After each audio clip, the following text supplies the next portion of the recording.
Hello everybody. It's good to be back today. I'm going to try filming today on my phone camera and see if that makes any difference in the quality of the picture. Again, I'm brand new to this and just trying to get out some useful practices for us. So hopefully this will maybe be a little bit better. So again, I'm very grateful to be with you today. This is going to be a chair yoga practice, exclusively seated postures today. The next chair yoga video I produce probably in a week or so will involve standing postures as well, but today this will all be seated. So a couple pieces of equipment I'm going to share with you. Again, if you don't have any of these, I will give you alternatives.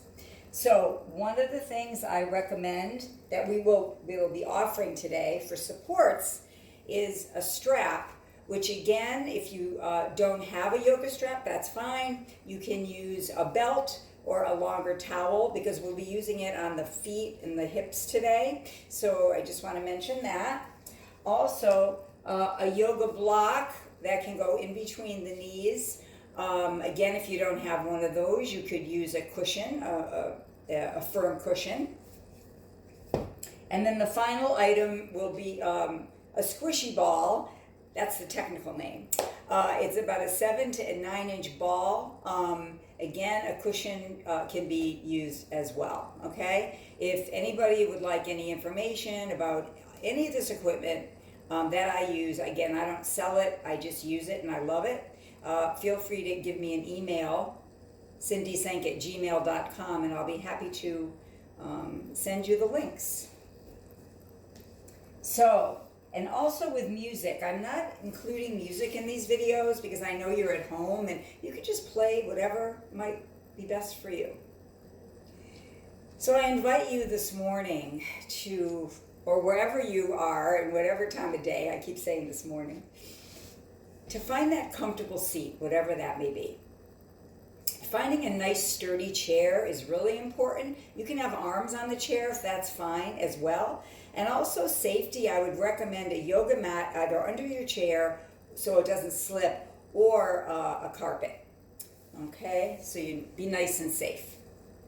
So we're going to find that comfortable seat, whatever that may be for you. Perhaps sitting back in your chair with your back against the chair, or perhaps sitting a little bit forward if that feels better to you. Again, it's all about finding your own perfect practice each time you come to the mat. So we'll take the first few minutes, as we always do, to settle and center. Notice how you feel today and use that to inform your practice. You can choose what is best for you.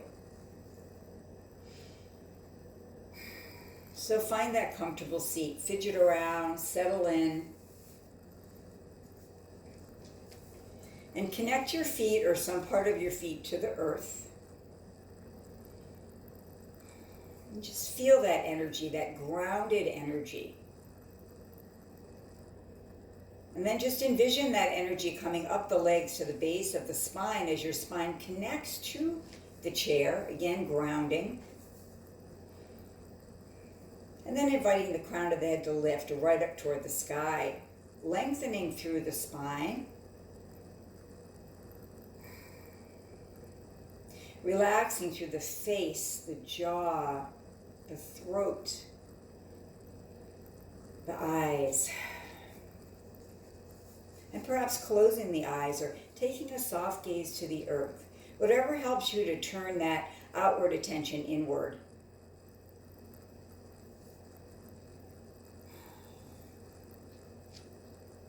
Melting the shoulders down away from the ears, the gentle drawing of shoulder blades to back body. And this will open up the heart center here, as well as make more room for the breath.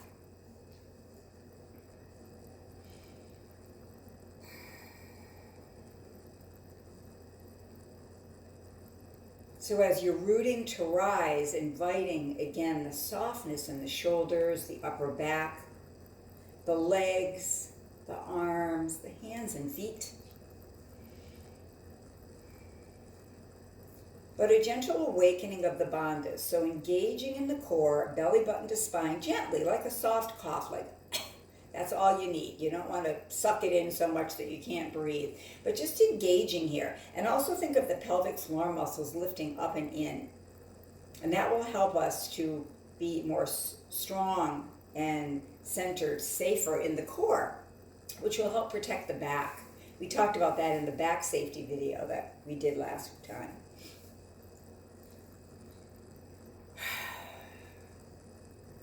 So again, begin to turn that attention inward.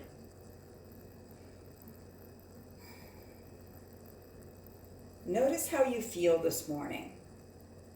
Physically, scanning perhaps from the top of the head all the way down through each of the joints of the body, each parts of the body. And just notice where you might feel tension, where you might feel tightness or openness. Again, using that information to help you create your perfect yoga practice. And then when you've scanned the body physically, notice emotionally what stands out for you. Not to suppress or push anything away, but just to acknowledge, to notice. We hold emotional tensions and energy in different parts of the body. And then turn that attention to the mental or thinking body. That mind is always on. And in our yoga practice, we don't want to suppress the thoughts. We just want to let them kind of go by, just like a water, a beautiful stream or river just flowing by.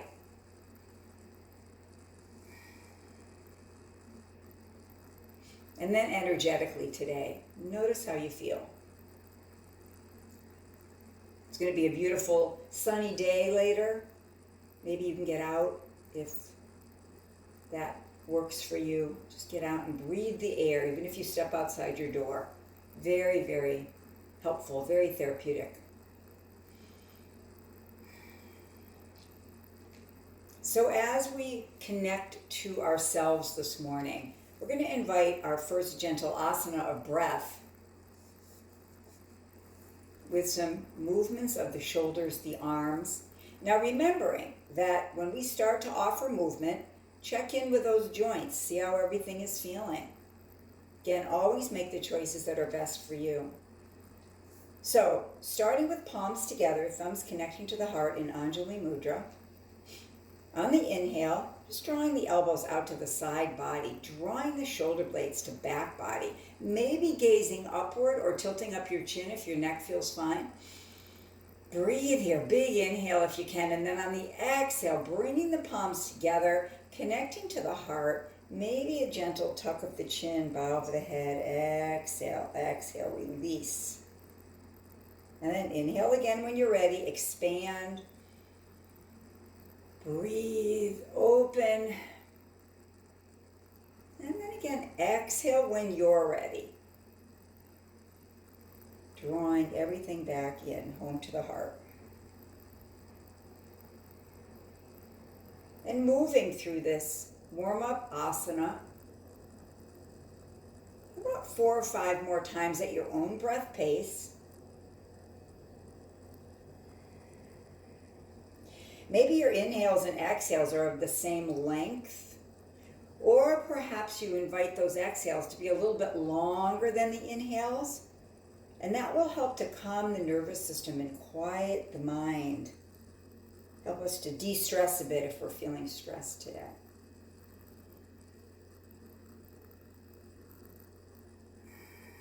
Again, I always, with each practice that you undertake, please practice self-care. Do what is best for you. 1 or 2 more rounds of breath here. Sharp pain is always to be avoided. Maybe you connect in or notice some tension or tightness. That's okay, but you never want to push to sharp pain. 1 more round here.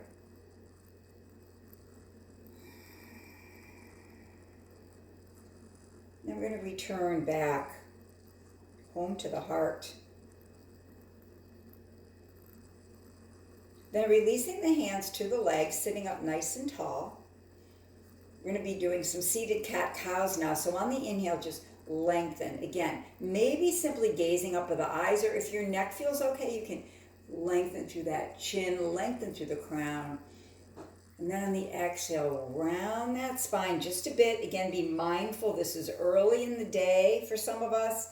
You don't want to round too quickly into that low back, especially seated. You want to be mindful how that feels.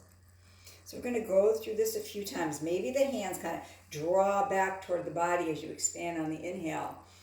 And then on the exhale, maybe the hands kind of float down toward the knees as you round the spine. Again, inhaling and exhaling.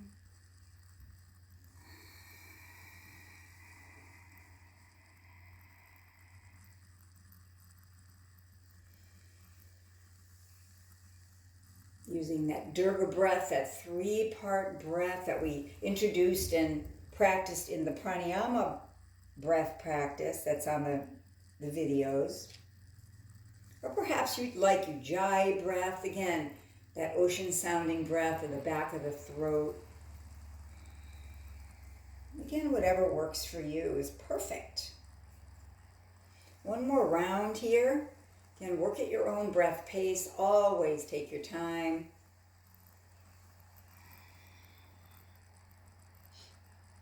And then we'll meet back in easy pose, Sukhasana. Connecting again, feet to the earth, lengthen through crown. Beautiful here. And then just invite the shoulders to move in any way that feels good to you today.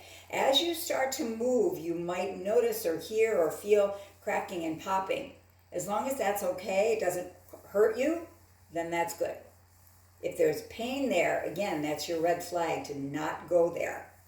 You never want to push to pain. Good. And however way or direction you move your shoulder, I'm just going to invite you to go the other way as well. So we move energy equally. We have a reservoir of movement that we can tap into, a kind of a toolbox, if you will, of movements that we can use. So if we're at our computer a lot, or we're sitting and knitting or reading or whatever we're doing, you can utilize these. These are functional movements that will be really helpful to you and to me. Believe me, I get much more out of this than you do. Very happy to be with you. I can just picture all of you out there. Okay, so coming back to easy pose now, we're going to take your right hand to the right side of the chair. Now, if you have an arm on the chair, that's perfect. If you don't, you can fake it, or you can have your hand to the side of the chair on the seat or maybe on your leg. Left arm is going to float up. Now, here I always say when we're moving through the shoulder, you're going to decide how it feels. If you have any shoulder challenges, instead of the arm out like this, you might want to draw that elbow and that shoulder in closer to the body. And as you raise up, you might only go part way. Again, it's all good.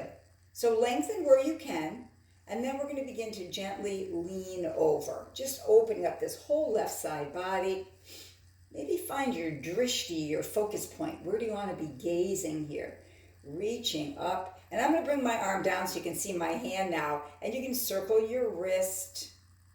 Close and open the hand. Go the other way.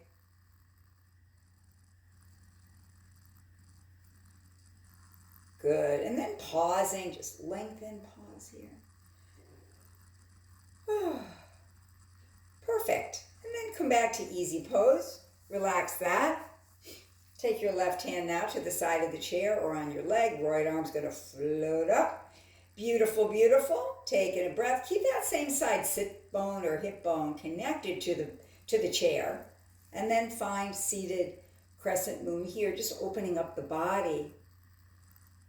Anything you do in yoga standing, most all can be done from a chair as well. Standing, lying down, there's lots and lots of choices. Chair yoga is awesome, I love it.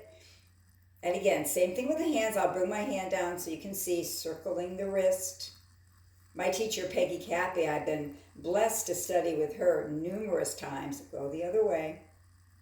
She's just so brilliant at this, and I know this much about all that she knows, but it's a wonderful, wonderful practice. A wonderful choice to make, right? And then come to stillness, pause. Beautiful. And then bringing that arm down, again, circling. Perfect. Nice job, everybody. And then pausing here.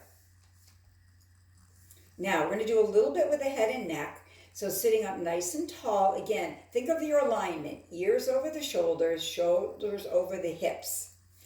So you want to think about the back of your head drawing back again, like there was a pillow back there, and you're really just trying to, not to push it back too far, but think of your ears lined up over your shoulders if you can. And again, if you're working with any neck arthritis or any issues with your neck or any challenges, just be mindful, like with anything you do. So we're going to take a breath in, and we're going to slowly rotate the head over to that right shoulder. Go as far as you can. Keep the chin parallel to the earth right now. Notice how this feels. Notice where you feel it in the body, and then float the head back to center. Good. And then go the other way. Turn the other way. Notice if one side moves a little differently than the other. And then come back to center. We're going to do this 2 more times at your own pace. And when I say notice, I mean notice without judgment. You know, try not to think about, oh, the bad side or the good side. They're all good. Just think about, you know, just that information that we talked about in the beginning, informing your practice. Notice how you feel. Good.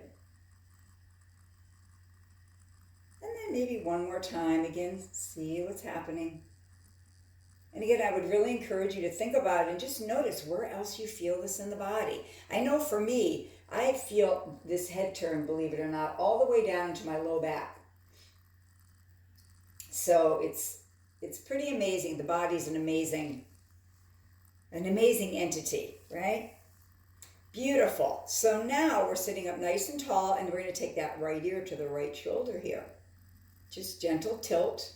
You can keep your left arm where it is. Maybe you like to circle that shoulder.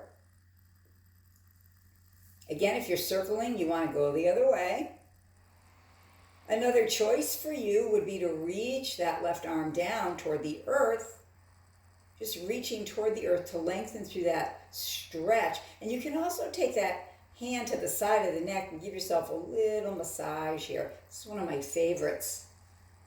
Sometimes we don't even notice where the tensions are until we feel them. It's like, oh, I didn't even know that was there. Hello. Good. Release that side. Come back to easy pose. Settle. Maybe notice right side versus left. And then other side now. Good. Opening up. Maybe taking that shoulder and moving.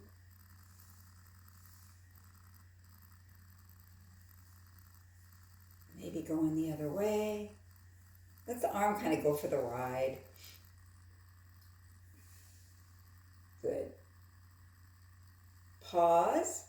Again, choice again. Lengthen that arm. Reach the fingertips toward the earth. Keep that little tilt there if that feels good. And then bring it to the side of the neck. See what's happening here. What's going on?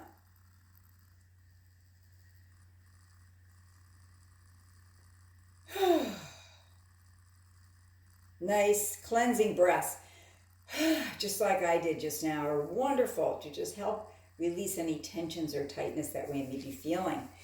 Nicely done, everybody. And then sitting up nice and tall. Again, think of that lengthened spine. Whether your back is against the back of the chair or not, it's a really, really important thing to think of your alignment here, okay? Excellent. Now we're going to offer a gentle spinal twist with lots of choices. Now, some of you may not have twists in your practice, and that's fine. Some people with osteoporosis may not choose to twist. So if that's the case, you have lots of options. You can stay right in easy pose here and just envision the twist. You can just think about it. Or you can do what we just did before, just simply turning your head to the right, Or if you're comfortable, you're going to start that twist from the waist up, and the head is going to be the last thing to turn. So you're going to think about the body lengthening through the spine. That's the most important part of a twist. It's not about, can I twist into a corkscrew and see what's behind me? It's not about that. It's about feeling and being safe. That's the most important thing with all that we do. Again, this is a practice of self-care first and foremost. So sitting up nice and tall, taking a breath, and then slowly find that rotation wherever you can. Maybe that right arm that's behind you reaches back to the back of your chair. Or maybe you just let it come to the side. Your hands can be anywhere you'd like. Drop that right shoulder down. Breathe. Breathe as fully as you can in the twist.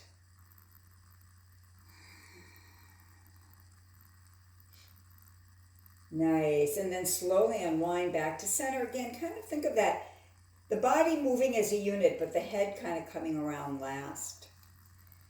Nice. Resettle, center. Maybe notice right side versus left. And then we're going to slowly, again, remember head turn option, or staying here is perfect. Or maybe you, again, from that waist up, finding the twist on this side. And again, with curiosity, not judgment, notice what side moves differently. Is there a difference from one side to the other?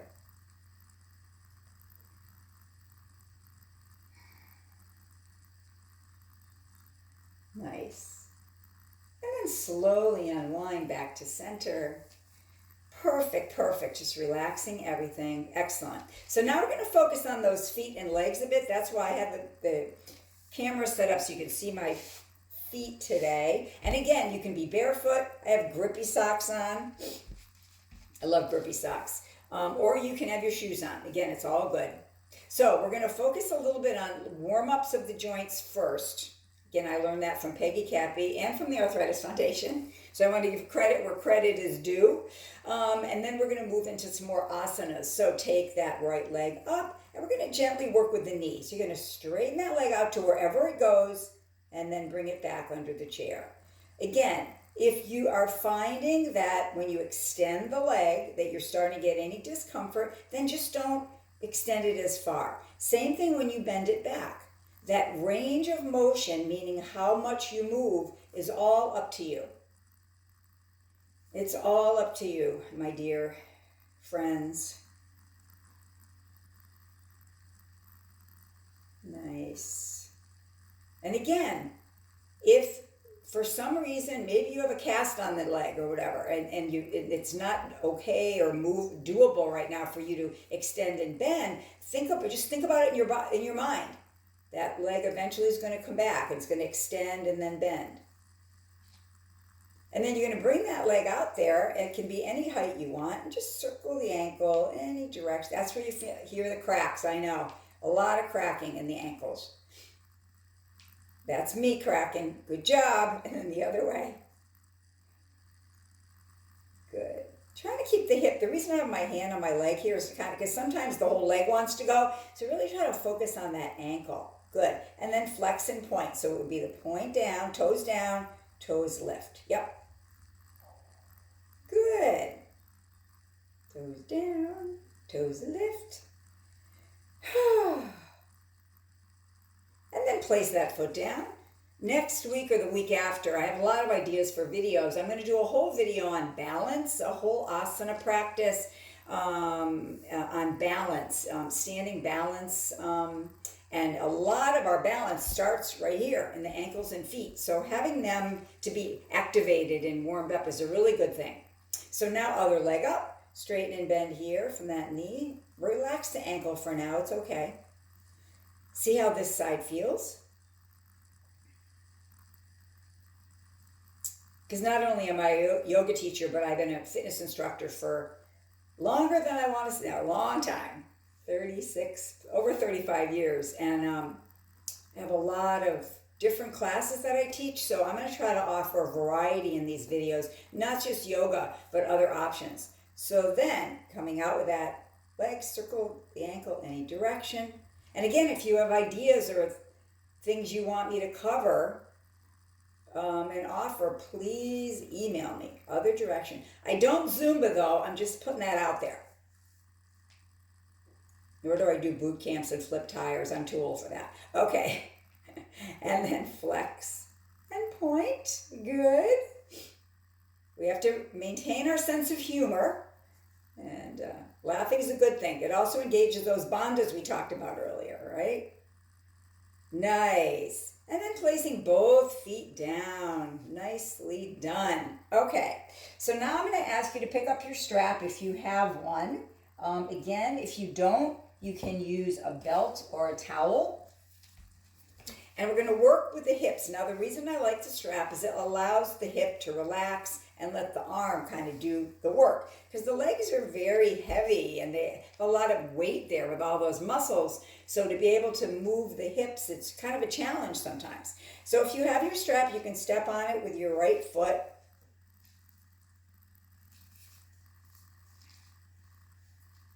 And just holding down to the strap, let the leg relax as much as you can. Just think about it being melting here.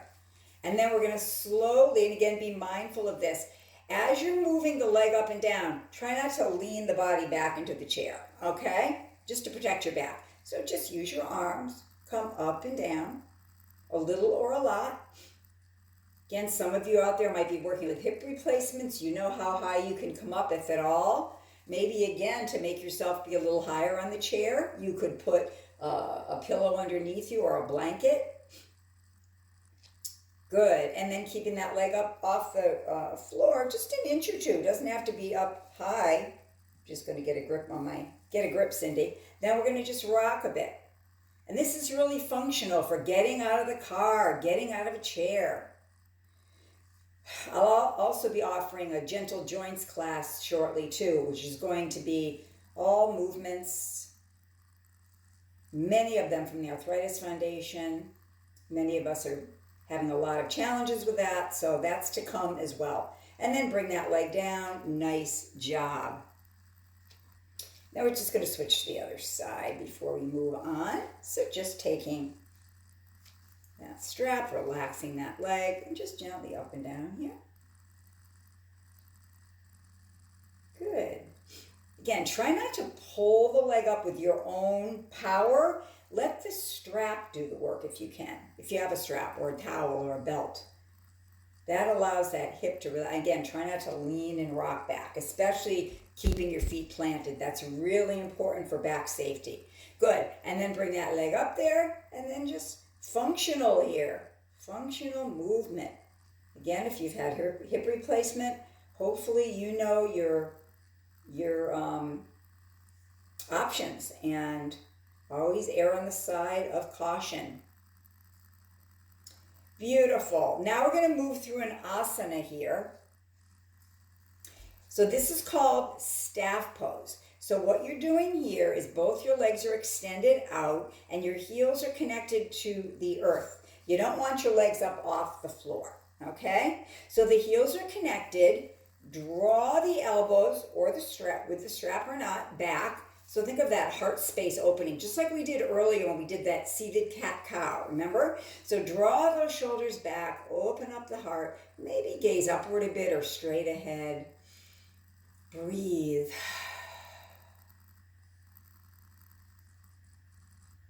Nice. And then release your right foot from the strap. Keep the left leg strapped. Bring the leg up. Now, it doesn't matter how high the leg comes up. Okay, this is not Cirque du Soleil, how high the leg can come up. It's all about your own body and honoring that. So we're going to bring that leg up. Pause here. Pull the toes back toward the shin. Now, the safety cue. You don't want to feel pinching behind your knees. If you ever feel pinching in a joint, that means you're overstretching. So you really don't want to go there. That's the body's red flag going, Don't do it. Good. Now, from here, we're going to be taking both ends of the strap and the same side leg, and we're going to move this leg over. Now, I'm going to do this way. I'm going to move a little on my chair. You don't have to do that, but you're going to bring this leg that's strapped over to the side as far as you can. Inner seam stretch. Heel is down now. This is called gate pose. So you've got the side strapped, other arm comes up. So again, you're going to decide how comfortable is it for me to raise up my arm. Your other leg can be further out to balance you, okay? Up here, and then we're going to slowly find that beautiful side bend here. Maybe gazing up at that top hand. Breathe. Gate pose. I love gate pose. Nice. And then on the next inhale, we're going to slowly unwind. Bring both your legs back in front of you for Dandasana, staff pose. Heels are down, toes are lifted. Draw those shoulder blades back. Breathe.